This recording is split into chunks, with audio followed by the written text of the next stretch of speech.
Hello, BookTube. We're out in the kitchen here at Hyde Cottage. It doesn't look like a kitchen, except maybe for the tiles on the walls. But we're here for a reason.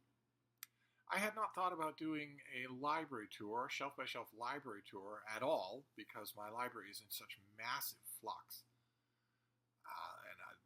It seems to be stuck in massive flux. I've been getting rid of a lot of books. I've been moving around a lot of books. I've been acquiring a lot of books. And also, when David Murphy was here a month ago, we did a lot of rearranging of books. So I hadn't thought of doing a library tour at all this year. I thought I would just give it a miss, wait until my library feels a little more settled, and then embark on a systematic thing from front to back. Then Joe Spivey made a video in which he continues his library tour, and I messaged him and said, well, that sounds like a lot of fun, and he said that I was a beta male if I didn't do it myself. And I thought, well, okay, that's pretty wounding, but he's just one person. But then Aaron Facer continued his own library tour, and I messaged him and said that was a great video, and he said that I was a soy boy if I didn't continue my own library tour. And I thought, oh, well, that's kind of wounding and also a little bit eerie that both of them would agree on that. And then I watched Bren at Over the River and Through the Books, and he was doing a library tour, and I messaged him and said, well, that was a great video, absolutely interesting. Library tours are always interesting. And you'll never believe what Joe Spivey and Aaron Facer said. They said that I was a soy boy and a beta male, and Bren, without missing a beat, said that if I didn't do a library tour, I was some sort of cuck. So rather than be a soy boy beta male cuck, I decided that I would at least start a library tour. And I think I know how I want to do this. I'll start with the places that are actually, counterintuitively enough, I'll start with the places that are in flux. And I'll just do library tours. This helps. Library tours really help you to organize your books and also discard stuff you don't want. You should lay your hand on every book you have. I thought I would start with the places that aren't systematically organized, except that, ironically enough, after I decided that, I realized that the very first shelf that we'll do is organized. It is Shakespeare. It's all Shakespeare. It's not all the Shakespeare that I have. There are no mass market paperbacks here. I have a lot of mass market paperback Shakespeare. Also, there are a few big collected Shakespeares that aren't here. But there's a lot of Shakespeare-related stuff here, including a lot of books connected to one particular Shakespeare-related subject that some of you are going to see coming. So let's do these. We'll do the transverse books first and clear them off. We have the Oxford World Classic of Hamlet. I have a number of editions of Hamlet. I really like the Oxford World Classics editions of the signature Shakespeare plays. I also like the Arden paperbacks. I don't have any of those at the moment, which is needs to be corrected. The next time they show up at the Brattle, I will get a bunch of those for the notes. I mean, you don't need anything for the plays; you can just read them yourself. Then we have the Friendly Shakespeare.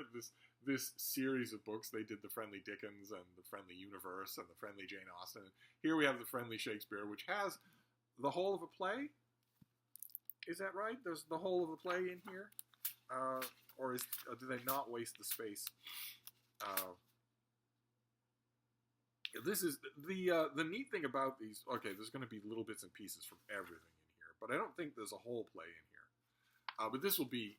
It's just a huge introduction to Shakespeare, which I do not need.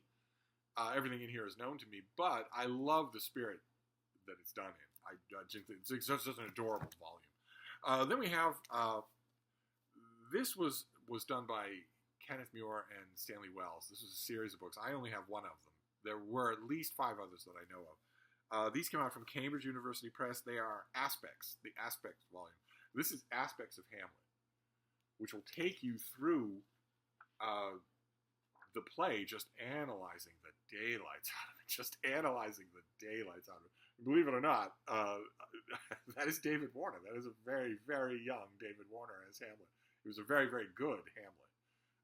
A million years ago. He died basically of old age just recently. But there he is, alive on the cover. Then we have a Library of America volume in a slipcase. I ordinarily don't deal with slipcases very well, but this one is nice and smooth. And this is their collected volume, Shakespeare in America. This is American writing about Shakespeare from the earliest days, from colonial days to, I think, the 1990s is when this stops. I I love this volume. Just love it. You purists out there, the box versions of these Library of Americas, they don't have the standard black cover, the dust jacket. The box versions, I believe, are for subscribers. If you subscribe to Library of America, this is the version that you get. Both of them show up used in used bookstores. And I rather like these. They're really sturdy, and you purists out there are going to hate this, but I annotate this. I like Library of America. I have a soft spot for them. I really enjoy the project that they do. But by far my favorite thing by them are their original anthologies, where they decide periodically that they're going to put together an anthology of stuff. Those are wonderful volumes. I don't know of one that doesn't work. Then we have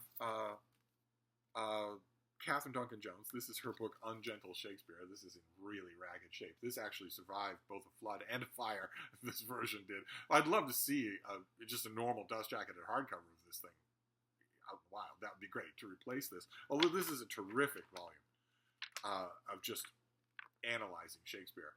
I don't have many books like that. I once had a whole bookcase of books like this, but this is one of my favorite ones.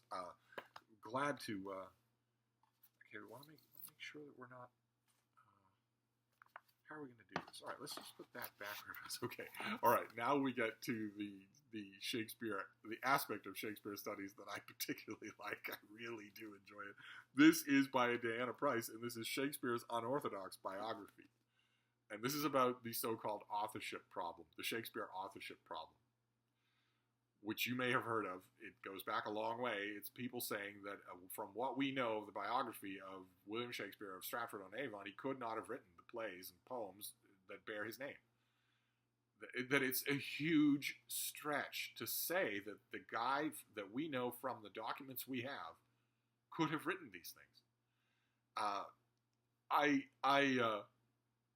Of course, the works exist with his name on them, and it's difficult to understand why Ben Jonson would lie about this subject, and also none of the alternate candidates work at all. None of them work at all. But nevertheless, the subject of the Shakespearean authorship controversy, I love. I just love it. It brings out a feistiness in writers. It also brings out the lunatics, as we're going to see, but it brings out the feistiness in writers, and it also squarely concentrates on one of my favorite aspects of biography and history writing, which is for a writer to look at the standard narrative and say, how do you know any of that? I'm not saying that any of it is wrong. I'm asking how you know it. Why are you saying what you're saying? The Shakespeare authorship controversy does that to a T. And Diana Price's book is really good. It's really, really, really thoughtful. So is this next one.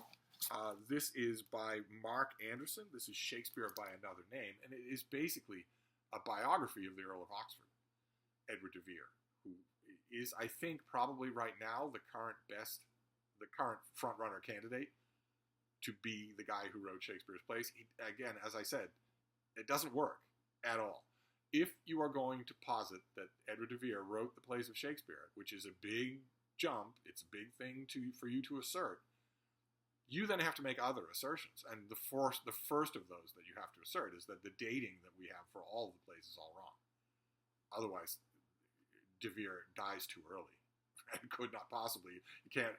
The Shakespearean plays were cooperative things. They were collaborative things. They were done with a living acting troupe. There's no way that somebody could mail a posthumous manuscript in a manila envelope to London and have it work that way. There's no way that would work. So the idea that any of the plays were done posthumously doesn't float. And they would have to be, a whole bunch of them would have to be if Oxford is the candidate because he dies too early. But this book is wonderful. It spends, I would say, only about a third of its energy trying to make a case. All the rest of it is biography. It's a really good biography. Then this next one is about what was once the other primary candidate for the authorship of Shakespeare's plays. This is Alfred Dodd's classic book, Francis Bacon's Personal Life Story, which is a biography of Bacon. It is angled. It's an angled biography of Bacon. It's a really good one, really knowledgeable. But it has a goal in mind. The goal in mind is to say that Bacon was Shakespeare, that Bacon wrote the plays of Shakespeare. This is also, all the candidates are incredibly flawed, and Bacon is incredibly flawed. as a candidate. Maybe not so much in terms of dates, although Bacon's life was meticulously documented. The idea that he was carrying on a completely viable second life as the most popular playwright of his day isn't really tenable. But even aside from that, Bacon's writings don't read at all like Shakespeare. And that's not an easy... People always say, people who don't write, especially don't do creative writing, will say, oh, well, that's what genius is for, right? When he was done with his day work as Francis Bacon, he not only shucked his official garments at his study door, but he shucked his official persona and wrote in a different voice. But you don't just pluck new words that you've never used before, terms of speech that you've never used before, allusions that you've never used before. You don't just do that. Nobody keeps two separate sets of books like that. But this is still, like the Emerson book, this is really good biography. Then we have the first of what is going to be many books that simply address the question. They aren't doing anything else. This is John Mitchell's book, Who Wrote Shakespeare, which goes through the major candidates and the arguments for and against. Then we have the Stephen Booth edition of Shakespeare's sonnets. This is the sonnets and then a mind-boggling amount of critical annotation. Beautifully done. Beautifully done. This and Helen Vandler's book are probably the two books to have on the sonnets if you're going to limit yourself to just two. Is this next one here? Oh, okay. This is great. This is Michael Pennington's book, Hamlet, A User's Guide. This is just another study of Hamlet. Only this is mainly from the point of view of how you stage Hamlet, what's going on the stage in Hamlet, what you're paying attention to. There are fascinating aspects of this book that are from an actor's perspective. If you're on the stage as Hamlet, what are you thinking about while you're getting through scene X, Y, or Z? You're thinking about the logistics of what's coming up. How are you doing that? And how are you working that out? Really, really good stuff. And then we have the Norton Critical Edition of Hamlet, which has the text at the front and then a ton of critical material in the back. Not just explaining the play, but also reprints of early critical essays, lit crit studies later on. This is the second Norton Critical Edition with Benedict Cumberbatch on the cover. I've never seen Benedict Cumberbatch as Hamlet. I imagine he would be terrible. It's just not his kind of role, but you never know. I have been surprised, to put it mildly. I have been surprised. And then we have the another Norton Critical Edition. I think this might be later than the Cumberbatch one, but this has Jude Law on the cover. He would be really good as Hamlet, although I imagine that in this particular performance, which I never saw, I imagine that he was miscast by being a little too old. I myself like Hamlet young, but, God forbid. Certainly, theatrical tradition, the age of Hamlet ranges all over the map, including famously one of the most famous actors of all time playing Hamlet in his 60s. So, then we have Quiller Couch, who is perhaps most famous as the original editor of the Oxford Book of English Verse. This is his book, Shakespeare's Craftsmanship. Just a little thing that I got at the Brattle that is just a few of his meditations on a handful of different plays. The type of thing that intellectuals of the day wrote just as a matter of course. It was expected of them to do. And they are woolly, and they can be a little bit windy, and I still find them fascinating. Almost in every case, you'll get an insight, some kind of insight that is wonderful. This next one has faded so poorly that I can't even read the spine. What is this actually called? Oh my, this is old. Goodness gracious. These are the Confessions of William Henry Ireland. And they are all about Shakespeare. So they're all about Shakespeare, the Shakespeare authorship question, the Shakespeare forgeries. Here you have the various signatures of Shakespeare. This is, I don't actually remember when I got this thing, but this is from the 1870s. I have an annotation on this at all. No, I don't. I don't remember where I got this. I'd be a little bit afraid of reading it. It's a little bit on the delicate side. Let's see here. What is this next one? Okay, this is just a handy paperback, battered but well done. I've had to reinforce this. This is Shakespeare and His Rivals. This is a casebook for the authorship controversy. So this will, again, just like the other one that we saw, this will give you all the different candidates and the pluses and minuses and the pros and cons of adhering to them. Okay, then we have probably the most famous proponent of the so-called Shakespeare authorship controversy, and that is Mark Twain, who absolutely did not believe that the man from Stratford, who, as far as we know, or can prove, as far as anybody can know or can prove, had no education, had never left England, didn't know any languages, couldn't read, couldn't write. As far as we know, the man from Stratford couldn't do any of that stuff, and wouldn't have wanted to. was a fairly mean-spirited, thuggish merchant. Lived and died that way. Maybe a bit of sowing wild oats in the art scene in London, but writing Lear? No. No. Mark Twain, an author, and an author who published all of his books under an assumed name, went at that idea with a vengeance. Used to talk people's ears off. And he wrote a book. In fact, his last book, Is Shakespeare Dead? Addressing the subject, just going over the pros and cons of what anybody knows or can prove. Let's see here. Then we have two here. These are by Calvin Hoffman. These are two other classics in the Shakespeare authorship question. The Man Who Was Shakespeare. And here you see that Hoffman favors Christopher Marlowe as a candidate for Shakespeare. Which again, all the candidates are terrible.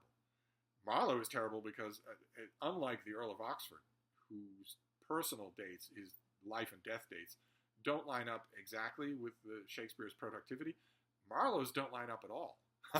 Shakespeare, William Shakespeare, someone publishing plays, finished plays and wonderful poems under the name of William Shakespeare, only started a couple of months after Marlowe died and his body was thrown in a ditch in Deptford. So not only is the dating off. Now, keep in mind, I'm not saying that that's inviolate. I think there's a strong, legitimate case to be made that a lot of Shakespeare plays are poorly dated and could easily be from a time period that would fit with maybe not with Marlowe, but with Oxford, certainly. But even if you include that, with this book, you have to pile one mountain on top of another. So with Oxford, you have to say, yes, he was dead, no doubt about that, but someone was feeding an acting troupe in London his plays posthumously. That's a second claim. The first claim is that he wrote these things. The second claim is that all of this vast operation was happening. You don't have any proof for any of it. Well, with Marlowe, it's even worse, because in addition to saying that he wrote the plays of Shakespeare, and there's a huge amount of overlap stylistically that doesn't exist with Oxford, you also have to say that Marlowe didn't die in Deptford. There's no way that you can have the whole thing be posthumous. There's no way at all. So you have to say that he didn't die, that his death was faked, and that he went on to write the plays of Shakespeare under an assumed name the whole time. And Hoffman pretty much does that, and then he did a sequel. This book was a fairly good hit, so he did a sequel, The Murder of the Man Who Was Shakespeare, which looks into the suspicious circumstances of Marlowe's death in Deptford, which Mark Nichol would look at much later on in much greater depth. Okay, then we have, this is fascinating, Michael Blanding wrote a book called North by Shakespeare, in which he describes the striving of an amateur Shakespeare scholar to map the writings of Shakespeare onto a guy named North, onto a totally separate candidate, a new candidate. Lots of stylometrics involved here, and a very convincing case. A very convincing case. I wrote about this. I wonder if my review is in here.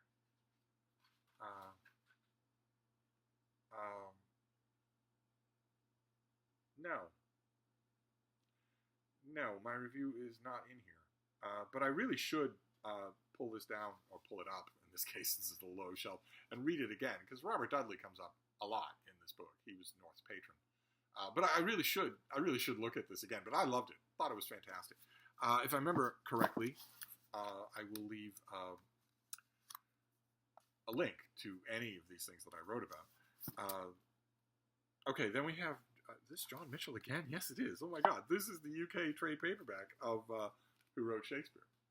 So I've got 2 copies of that. See what I mean? Library tours really help with that. I do not need 2 copies of this. I only need 1, and I certainly want the UK trade paperback. So I'll set the hardcover aside and decide what I want to do with it.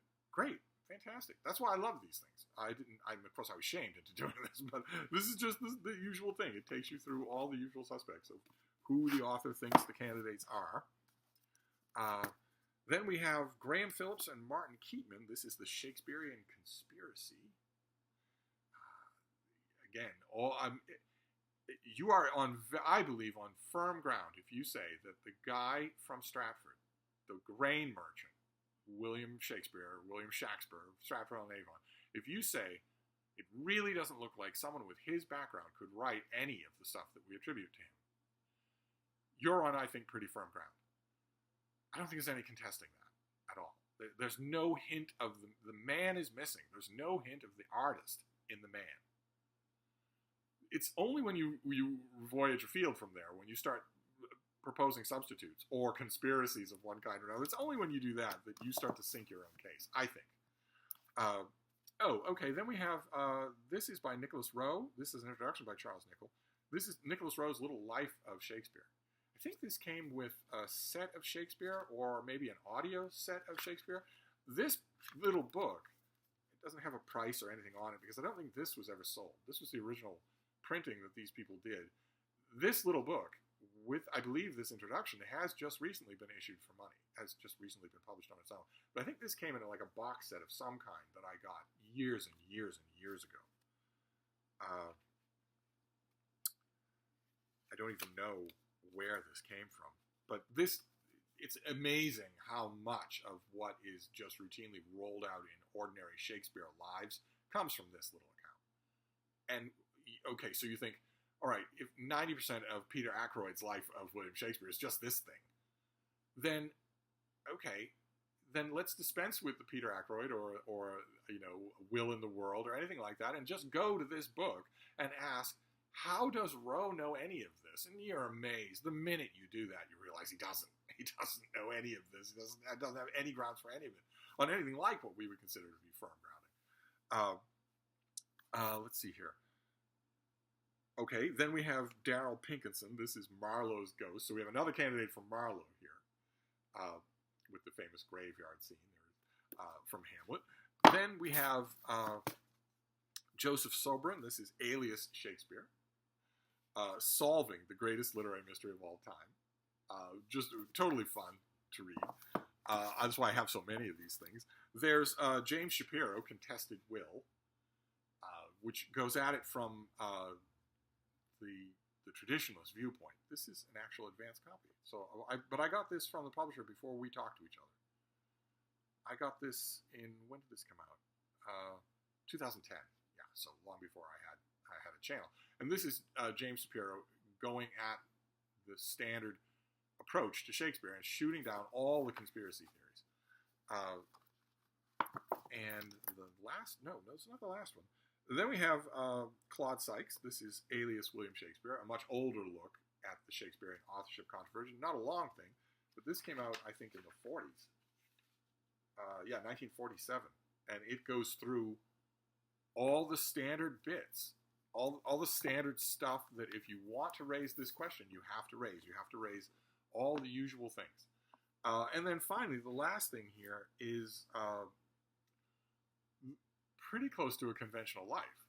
This is Schoenbaum's Shakespeare's Lives in a trade paperback, which goes over all that we know about Shakespeare and then looks at all of the biographical traditions that follow from there, hence the title. It's really good reading. It's only when you start to read some of these firebrand iconoclasts that you realize how much of it is just Nicholas Rowe. How much of it is this?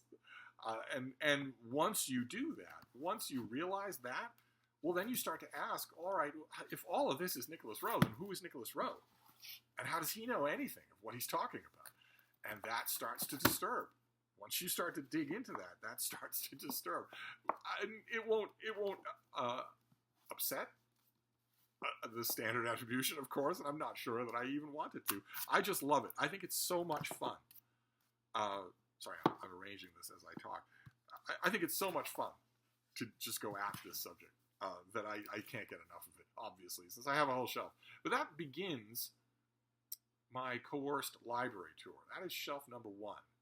Shelf number 2 is a complete hodgepodge. It's not all one subject.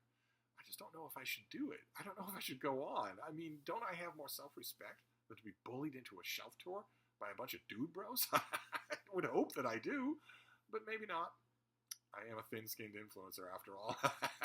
Anyway, that's a library tour anyway. If I never do another one, it's still of interest maybe to you Shakespeare fans. I'll announce in the title that this is all Shakespeare related in case you're not interested.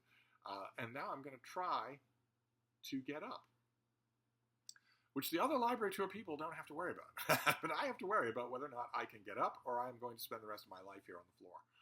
But anyway, I'll wrap this up for now, and maybe I'll be back with a part 2. Thank you, BookTube.